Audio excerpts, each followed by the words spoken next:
So, mga ka-life, mag-beef with broccoli tayo ngayon. Unahin natin ang pang-marinade. So, oyster sauce, then sesame oil, soy sauce. Mix well, then put a teaspoon of sugar. Mix.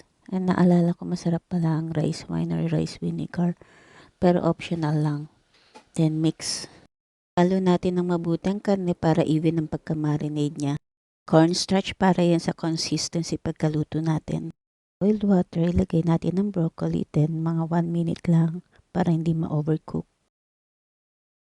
Gisa na tayo ng sibuyas, bawang at luya.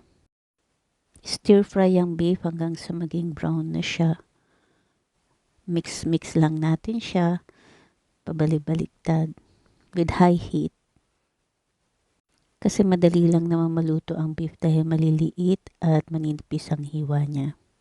And para masaucy siya, lagyan natin siya ng sabaw na galing din yung tubig dun sa pinagpakuluan ng broccoli. Then, takpan natin para maluto. At kung sa tingin nyo, luto na siya, ilagay na ang broccoli. Then, palipasin natin ng mga ilang minuto. Ayan, luto na siya. Kain tayo. Yummy, yummy.